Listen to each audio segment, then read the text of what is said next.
इसके दो कारण हैं। एक तो ये कहावत है कि जो लोग अपने इतिहास को याद रखते हैं वही लोग इतिहास रचते हैं, इतिहास बनाते हैं। तो हमारा इतिहास यही है सबका। हमारे बाप दादा परदादा इन झोंपड़ियों में रहे, तो नई जनरेशन को पता चले कि हमारा इतिहास क्या था। एक कारण ये है। दूसरा कारण ये है कि 13 तारीख तक मेरा कोई ऐसा इरादा नहीं था कि मैं चुनाव लड़ूंगा, लेकिन 13 तारीख रात को कोई महान आत्मा आके मेरे को आदेश देती है कि जा तू गरीबों की तर्जमानी कर, जा तू उन शोषितों पीड़ितों दलितों की आवाज़ बन, उनके हकों अधिकारों को लेकर जा विधानसभा में दिला। मैंने कहा ये बहुत बड़ी प्रक्रिया है, इसमें पैसे चाहिए, इसमें बहुत बड़े बड़े दफ्तर चाहिए। तो उन्होंने कहा कि नहीं, जाओ अपनी जो मुहिम है कुल्ली से शुरू कर दो। तो मेरे यहाँ साथ में लाडूवाल एरिया पड़ता है, यहाँ मेरी इच्छा है और जब मैं विधायक बन जाऊँगा ये मैं करवाने भी जा रहा हूँ कि वहाँ पर हमने एक टेक्निकल कॉलेज जो बनवाना है, और वहाँ क्योंकि कोई कॉलेज नहीं है तो आसपास के कम से कम 50 गांव के बच्चे वहाँ टेक्निकल एजुकेशन लेकर आगे बढ़े। तो वहाँ लाडूवाल से मेरे वर्कर आए, तो मैंने कहा कि मेरे को झुग्गी बना दो। तो वहाँ पर दरिया का एरिया है, वो सब सामान वहाँ से ले आए और ये बन गई।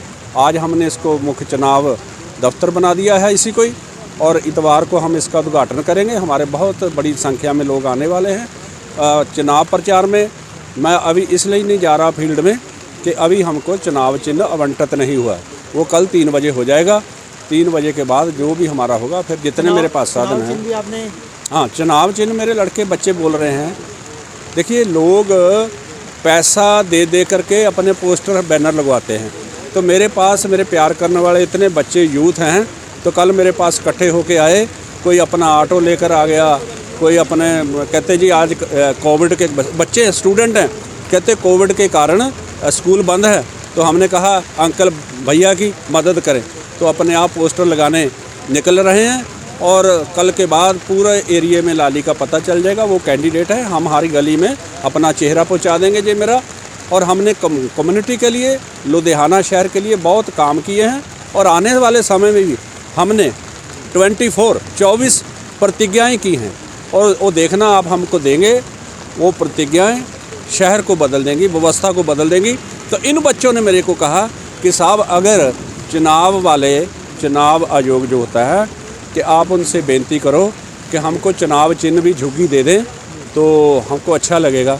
तो मैं डीसी साहब से बात करूंगा, अगर ये मिल जाए तो और अच्छी बात है। लड़ाई पूंजीपतियों से है?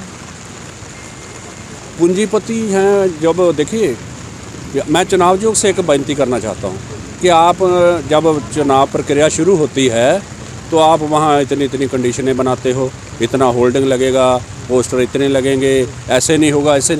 अब धज्जियाँ उड़ रही हैं, कोई परमिट इतने बोर्ड। आप कहते हो कि 40 लाख रुपए में टोटल इलेक्शन लड़ो, तो मैं कहता हूँ कि यहाँ 4-4 करोड़ लगेगा, तो भी सब आंखें बंद करके बैठे हैं। लेकिन बेशक मेरी लड़ाई पूंजीपतियों से है। पूंजीपति अपने आप को ज़्यादा प्रेजेंट करने के लिए, हाजिरी लगाने के लिए बोर्डों पर, सड़कों पर, होर्डिंग में नज़र आएंगे, लेकिन रमनजीत लाली लोगों के दिलों में बसता है, और जो दिलों में बसता है वही राज उनके पास ही लोग ताकत देते हैं। बसपा के साथ काफ़ी समय आपने बिताया, कांग्रेस में भी रहे हैं, क्या वजह आई है कि बसपा में मैं 2 इलेक्शन लड़ा हूँ एमएलए का।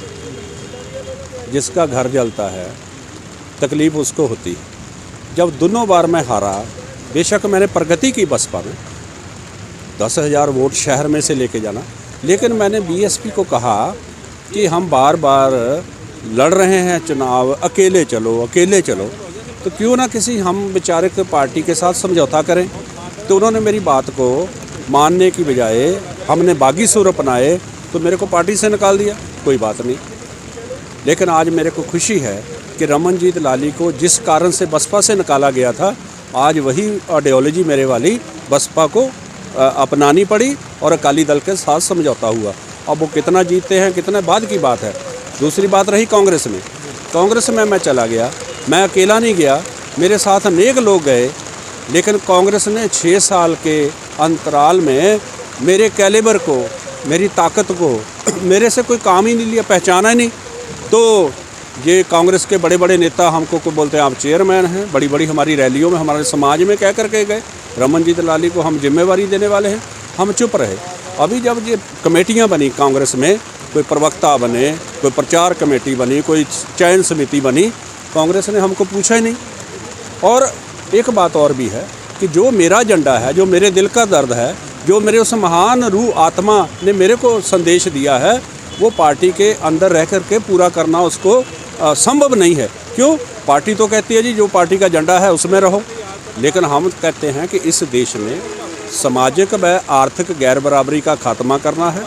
इस देश में रोटी, मकान, रोज़गार, सेहत और शिक्षा को आदमी के मौलिक अधिकारों में शामिल करके उसको लागू करवाना है। इसमें जिनकी जितनी संख्या भारी उतनी उनकी हिस्सेदारी, उस सिद्धांत को लागू करना है। रिजर्वेशन जो मिलती है वो बार बार चंद लोगों में ना घूमे, रिजर्वेशन का हक जो है असली हकदार तक जाए, वो हम करना चाहते हैं। तो और अनेक काम करना चाहते हैं, वो पार्टी में रहकर नहीं हो सकते। इसलिए जो मेरे को आदेश हुआ, जाओ अकेले चलो, झुग्गी से चलो, झोंपड़ी से चलो, तो मैं चल रहा हूँ। अब देखना कि 10 मार्च को रिजल्ट आएगा, मेरे लोग मेरे को नुमाइंदा बनाकर भेजेंगे और एक ही रमनजीत लाली होगा जो विधानसभा के अंदर शेर की तरह दहाड़ेगा। लाली जी लास्ट दल को सीट दे दी गई। बसपा ने बहुत बड़ी गलती की है, ये भी मेरा, बेशक हम उसमें नहीं हैं, पर है तो मेरी साबका पार्टी है ना। आइडियोलॉजी को पसंद करते हैं, लेकिन यार इतना बड़ा महानगर लुधियाना, 6 सीट शहर में, और एक तो मेरे समाज को मिली थी ना, लेकिन आपने पता नहीं किस स्वार्थ के चलते वो भी काली दल की झोली में डाल दी। अब हमारा शहर बिल्कुल निहत्था था, कोई हमारा दल समाज से है ही नहीं। तो इसलिए भी हमने ये प्रण किया कि यार मैं अपनी कौम को, अपने लोगों को, कोई तो थोड़ा, हम 40% पंजाब के अंदर हमारी आबादी हो और हमारे ज़िले में कोई कैंडिडेट ना हो, इसलिए हमने फैसला कर दिया। अब मेरी तरफ सारे दूसरे हैं और मैं अकेला ही हूँ। और मैं अपने कौम के लोगों को भी कहूँगा, मेरे को मुसलमान भाई, मेरे को क्रिश्चियन भाई, मेरे कलाकार भाई, मेरे प्रशासनिक अधिकारी और बहुत सारे लोग मेरे शुभ चिंतक हैं, they will definitely support me. और मैं अपनी कौम को भी कहूँगा कि आप यूनाइट हो जाओ, एक हो जाओ, और हर हालत में हम इस सीट को जीत लेंगे। मुकाबला किससे होगा? किसी से नहीं है ही नहीं मेरे मुकाबले में कोई। तो आपको कहा ना कि वो लोग पैसे के बल पर दीवारों पर वो उम्मीदवार हैं और दीवारों पर जीत रहे हैं, लेकिन रमनजीत लाली लोगों के दिल में बसता है, वो दिलों से जीत जाएगा।